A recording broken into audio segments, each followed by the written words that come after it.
qui est le docteur Boulanger. Alors, Kevin est médecin généraliste dans la périphérie de Liège. Il est également collaborateur à l'Université de Liège où il accompagne la formation des jeunes médecins généralistes. Passionné d'intelligence collective, il a souhaité mieux relier les savoirs de santé et a donc créé la communauté de pratique Willing Care. La parole est à toi. Merci beaucoup, Lara. Merci aux organisateurs, aux partenaires, à vous d'être présents ce temps de midi. De ce pas, je vais partager mon écran qui nous permettra de nous guider. Ça va, c'est bon pour tout le monde? Oui. Vous voyez l'écran partagé? Oui. Parfait. Donc, merci encore pour cette introduction. Ici, on aborde une autre thématique, même si elle peut être forcément reliante par rapport à ce que tu viens de partager, Katharina. Quand la technologie relie les savoirs des soignants, mais améliore la santé, c'est l'intitulé que j'ai pris aujourd'hui qui va un petit peu guider la présentation. Je le dis maintenant parce qu'en fait, on aurait pu choisir aussi une autre voie d'entrée, mais on va aussi l'aborder de façon un petit peu technologique. Alors, ça veut dire quoi? Lors de cette présentation, on va explorer comment une communauté de pratiques d'acteurs de santé, j'insiste, ici on va parler d'acteurs de santé, c'est très large, peut fonctionner à grande échelle. Ça, c'était un peu le défi. La technologie, comment elle peut transcender nos apprentissages et être créateur de liens d'une façon inimaginable il y a encore 10 ans d'ici. C'était il n'y a pas si longtemps que ça. Comment des idées créatives peuvent devenir innovation et comment finalement des valeurs nobles peuvent être mises en action. On a l'habitude, en tout cas en médecine, lors de grands congrès, de citer nos conflits d'intérêts. Je ne peux pas m'écarter de cette belle règle et j'ai un tout petit lien d'intérêt, mais qui m'est pas important de vous partager, c'est que j'ai créé beaucoup de techniques d'apprentissage par des vidéos sur des savoirs techniques, notamment des gestes d'infiltration en médecine générale ou en milieu hospitalier. Et pour ça, j'ai emprunté des mannequins qui appartiennent notamment à la firme Pfizer. Alors, bien sûr, à la fin, il y avait ce petit exercice ludique qui était de choisir une des valeurs, mais sachez qu'en filigrane, vous pourrez trouver au moins 6 sur les 8 présentés qui sont le socle finalement de ce projet Techno 2030. Vous pouvez aussi, de façon très ludique, essayer d'en repérer à votre guise. On ne va pas les relire. Lara nous les a déjà bien représentés une nouvelle fois aujourd'hui. J'espère qu'on les a plus ou moins en tête. En fait, pour démarrer l'utilisation d'un outil technologique, mais ça peut être vrai aussi depuis 30 000 ans, c'est qu'un outil, il répond avant tout à un problème. Sinon, en fait, on nourrit uniquement ce qu'on appelle les techies, c'est-à-dire c'est quelques pourcents de la population, 2,5% qui adorent finalement le progrès, la technologie pour la technologie, ce qui est très très loin d'être mon cas. Moi, ce qui est venu à la technologie, c'est l'idée qu'il y avait un problème. Et on va en soulever 3 un instant, que vous avez peut-être déjà senti dans notre système de soins, c'est qu'il est fortement écartelé, notre système de soins. Et, pardon, excusez-moi, vous voyez déjà le beau lapsus pour que je commence à dire notre système de santé est déjà fort écartelé entre le système de soins, le système de l'aide, avec chacun, même des soins de santé mentale, avec des contacts qui sont finalement pas toujours ceux qu'on souhaiterait. Le patient, lui, il voit également les 3, particulièrement en cas de polypathologie. J'ai quand même créé un lien entre les deux parce qu'on ne peut pas non plus dire qu'il est existant, mais c'est quand même des mondes fort séparés. J'espère en tout cas, on n'a pas beaucoup de temps pour exploiter tout ça. Si vous n'êtes pas tout à fait d'accord avec ça, on peut en rediscuter, mais on va partir du principe qu'on est tous d'accord pour avancer sur cette idée. L'autre grand écueil de notre système de santé, c'est qu'en fait, on est extrêmement compétent sur des informations qu'on va partager et qu'on va se dire simples. Ce n'est pas moi qui l'ai défini comme ça, c'est Stécie dans son diagramme. C'est-à-dire, en gros, pour la majorité d'entre vous le savent sans doute, mais ce qui fait évoluer la façon dont on va prendre en charge nos patients, particulièrement dans les soins, ce sont des recommandations scientifiques. C'est-à-dire qu'à un moment donné, On est tous d'accord sur base de publications et de sciences. Et ça, finalement, c'est souvent des savoirs simples. Alors, on peut augmenter un petit peu la difficulté. On voit que la science permet d'avoir plusieurs déterminants, mais souvent, pour les évaluer, c'est plus compliqué. Alors qu'au final, la prise en charge de l'entièreté de notre santé possède aussi une immensité d'informations et de savoirs pour lesquels on n'est pas tous d'accord. C'est ce qui provoque d'ailleurs énormément de difficultés lorsque nous, on est tous patients, passons d'un médecin, d'un soignant à l'autre avec un manque de cohérence sur finalement la vision, peut-être celle de la maladie, du traitement ou de l'approche. Et en fait, c'est inévitable. Il y a des tas de connaissances dont la science a difficile de répondre avec clarté, où ces savoirs peuvent évoluer. Et vous voyez donc ce schéma qui est pas mal fait du tout, c'est que les savoirs certains sur lesquels on est tous d'accord, c'est des savoirs simples, mais en fait, dans notre santé à nous, nous sommes tous bourrés de savoirs où on n'est pas tout à fait certain, ou bien on n'est pas tout à fait en accord, savoirs plus compliqués, on va y revenir, voire des savoirs dits complexes. Et puis, on va repartir d'un troisième écueil. Toujours concernant notre système de santé, c'est qu'en fait, on l'a déjà évoqué à demi-mot juste à la dia précédente, on est extrêmement baigné par l'EBM. C'est peut-être un mot qui vous dit quelque chose, Evidence-Based Medicine, en tout cas pour la plupart d'entre vous. Il faut savoir que sa quête en définissant l'EBM, il voit évidemment, notamment la médecine, mais de manière générale, toutes les prises en charge par les preuves.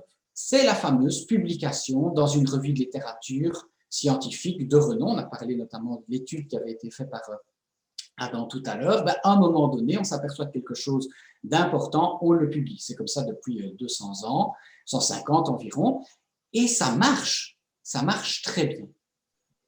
Seulement, quand on prend une décision face à un patient, un bénéficiaire, en fait, on s'aperçoit, si on fait un peu attention à ce qu'on fait, c'est qu'en fait, nos décisions sont fondées sur les recommandations, les preuves, ce que la science nous apporte, mais tout ça est évidemment coloré du vécu du patient lui-même, mais aussi, et ça est souvent négligé, par notre propre expérience d'acteurs de santé de terrain. Alors, est-ce qu'il y a une solution à ces trois écueils? Eh bien, en fait, oui. Et a priori, aujourd'hui, au XXIe siècle, on le vit à peu près tous les jours, de façon plutôt positive, parfois négative. C'est en fait des réunions d'équipe, et principalement des réunions d'équipe pluridisciplinaires. Aujourd'hui, ça porte un nom scientifique qui est étudié principalement par la santé publique, que ce soit au Canada ou en Europe occidentale. Ça s'appelle la communauté de pratique, en fait. On se réunit autour de la table et chacun a un éclat de vérité avec son expérience et on essaye d'échanger à soi. On supporte évidemment, tout ça est supporté évidemment par la science. Mais la difficulté, c'est qu'évidemment, même quand on est 10 autour de la table, les savoirs de santé restent très limités, même en pluridisciplinaire ou en multidisciplinaire, peu importe le terme qu'on va utiliser ici. Et donc, vous me voyez arriver avec mes gros sabots, c'est de me dire, mais comment faire pour dépasser une réunion d'équipe finalement et le faire, on l'a évoqué tout à l'heure, à très grande échelle. J'ai passé 2-3 petites nuits un peu plus agitées pour me demander, et si la technologie pouvait répondre à cela? Est-ce qu'il y aurait moyen que la technologie régule une forme d'échange de savoir complexe notamment? Alors, on a mis ça au point, on a fait une petite expérience il y a environ 18 mois d'ici, principalement sur la province de Liège, parce que c'est de là que je viens et que j'avais un petit réseau là-bas. Et il se fait que ce réseau a fortement grandi en quelques mois. Et donc, on a baptisé ce projet-là, oui, LinkCare, qui relie les soins de santé, qui est donc une plateforme au sens vraiment pur du terme, c'est-à-dire un échange entre des personnes, des institutions qu'on retrouve ici en bas qui possèdent un savoir et ceux qui recherchent ce savoir, et on va nous essayer juste de les relier. Bon, cette dia date un tout petit peu puisqu'on était alors à ce moment-là 1700 inscrits qui s'échangeaient du savoir potentiel avec quelques vidéos et quelques institutions. Alors, il se fait que ça marche, cette histoire, Et donc l'idée, j'arrête le partage d'écran une seconde, c'est ici de vous emmener peut-être un peu en balade au sein même de la communauté existante avec cet outil qui existe également. Lara, est-ce que ça t'ennuie de me dire quand il reste 5 minutes? Non, non, pas du tout, ça ne m'ennuie pas. Je vais calculer. Merci beaucoup. Comme ça, je reviendrai à la fin pour une conclusion pas bonne. Mais ici, c'est une petite balade d'illustration pour revenir au final au titre. Est-ce que finalement, ce genre de choses peut améliorer notre système de santé? Alors, je reviens au partage.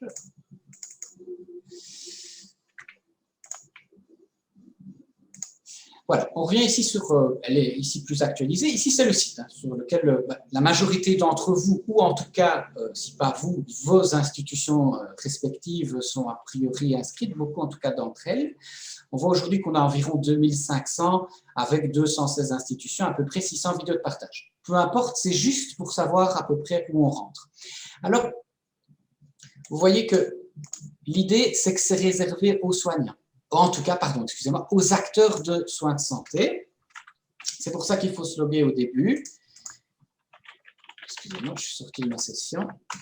Et vous allez avoir alors un moteur de recherche qui va vous permettre de faire le lien avec quelque chose que vous pouvez rechercher. Alors, une chose qui est fondamentale et qui est fort utile, en tout cas pour mes confrères, ce sont par exemple, on l'a évoqué tout à l'heure, des savoir-faire. On y reviendra, mais ça, c'est quand même quelque chose de si difficile à trouver.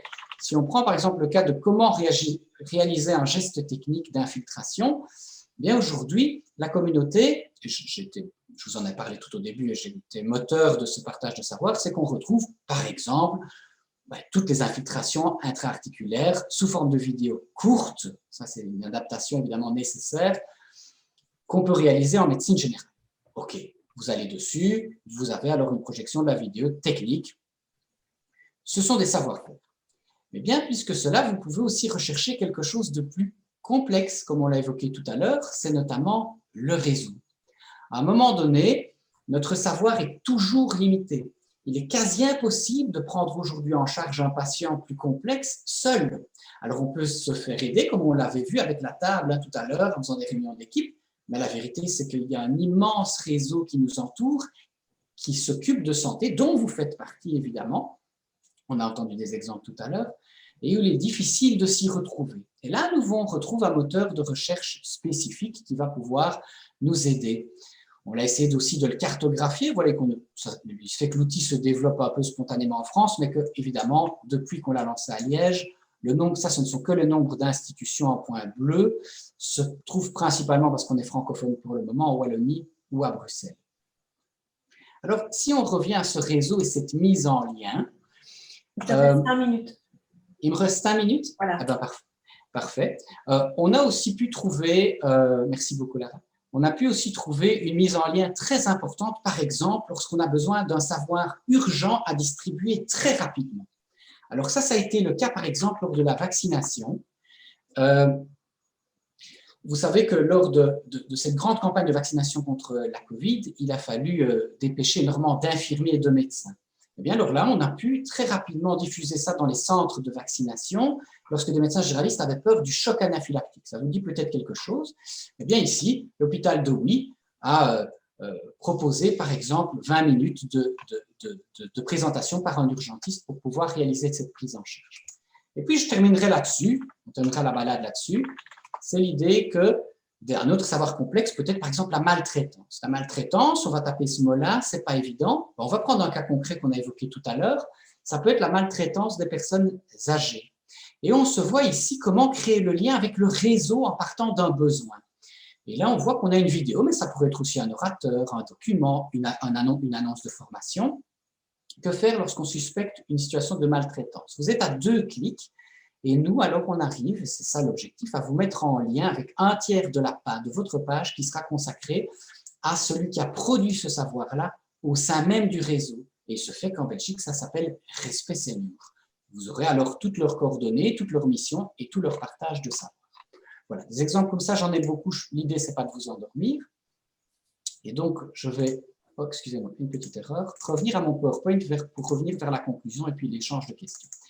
La qualité est une question qu'on nous pose souvent, évidemment. comment est-ce qu'on peut garantir la qualité lorsqu'on a des échanges de pratiques. Je ne vais pas revenir en détail sauf si vous avez des questions particulières là-dessus, mais vous comprenez à quoi l'inscription sert. L'idée au début, c'est déjà de sélectionner, de filtrer le fait qu'on ne commence pas à s'insulter, mais qu'on reste entre nous avec nos fonctions respectives tout en échangeant du savoir. Une fois que ça c'est réalisé, il faut évidemment que ce savoir collaboratif puisse coller à quelqu'un ou à une institution. Et nous, ce qu'on essaye de faire, c'est la mise en lien, tout en respectant, c'est illustré par ici, par évidemment un soutien à la science. On ne commence pas à citer évidemment des fausses preuves ou l'idée que c'est sûr, toutes les publications en parlent, alors il faut les citer pour celui qui voudrait évidemment aller un petit peu plus loin. Alors vous l'avez compris ici, est-ce qu'un outil de communauté de pratique à grande échelle peut améliorer un système de santé? Le pari évidemment c'est que oui aujourd'hui, soit parce que directement la communauté de pratique de santé est quelque chose qui fait sens aujourd'hui, ça donne une accessibilité à des savoir-faire, comment réaliser par exemple un geste technique, très recherché par les infirmiers aussi. Ça permet une diffusion rapide et ciblée d'informations urgentes, une meilleure collaboration entre les lignes de soins. Les hôpitaux favorisent les hospitalisations à domicile aujourd'hui sous WeLink en partageant des savoirs. On peut aussi, je ne l'ai pas évoqué, mais lutter contre la désertification des déserts, les déserts médicaux, excusez-moi. Alors, je vous l'avais dit, l'exercice était de choisir notamment un principe directeur. J'ai essayé de vous montrer aujourd'hui que l'ouverture et l'intégration des technologies pouvaient réellement et de façon très concrète avoir un impact sur le partage de connaissances à grande échelle aujourd'hui.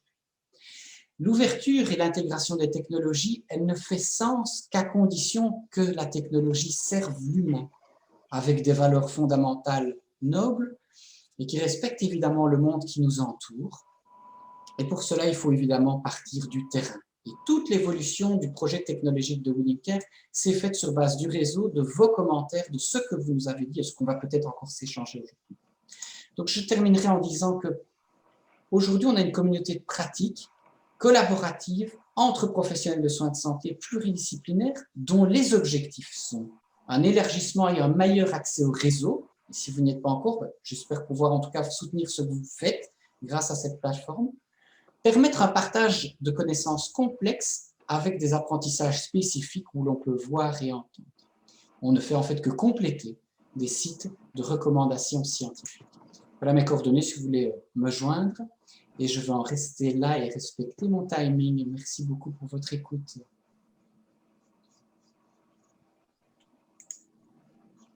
Merci Kevin pour la présentation. Est-ce que, voilà, parmi les participants, est-ce qu'il y a des questions? Je vais en profiter en attendant pour en poser une petite. Donc, on voit bien que WeLink soutient d'une certaine manière certains des principes directeurs. En même temps, WeLink est à la fois une solution technologique.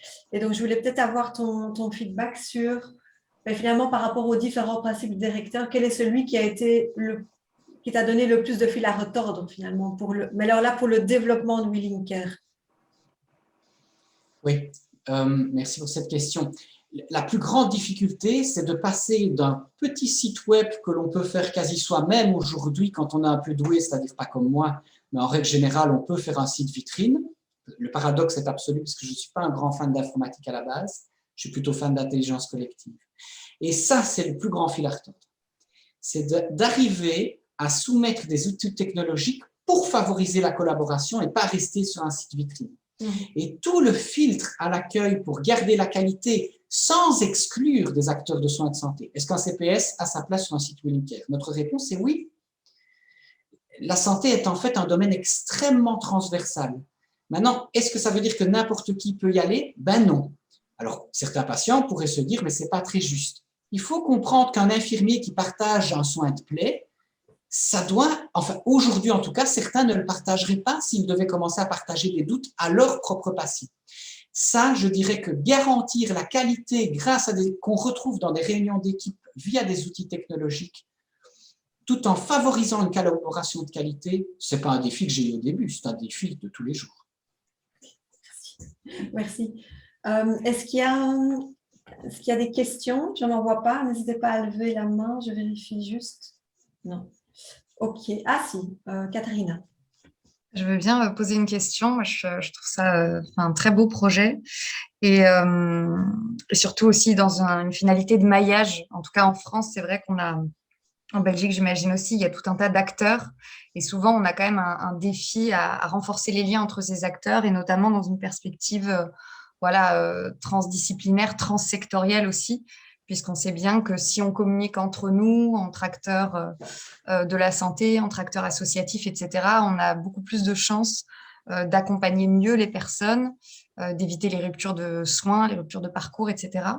Et donc, non, je me demandais, donc j'ai entendu que c'était ouvert à tout type d'acteurs, mais sur la base de critères. Et je me demandais simplement si demain, disons, on est un acteur français qui souhaite rejoindre ce réseau-là, comment ça se passe? On a un dossier de candidature, enfin, comment ça marche? Vous prenez votre horloge et vous vérifiez si vous avez 4 minutes. Et puis alors, vous allez dans l'inscription et vous êtes le bienvenu. L'idée que je dis de façon un petit peu... Vous avez dit que vous aimez la provocation. Donc, tout à fait. Ben, les blagues à part, non. L'idée, c'est que c'est un outil qui doit rester gratuit. Un autre défi, peut-être l'aspect financier, mais à nouveau, ce n'est pas l'objet aujourd'hui, mais on peut en redébattre si vous le souhaitez.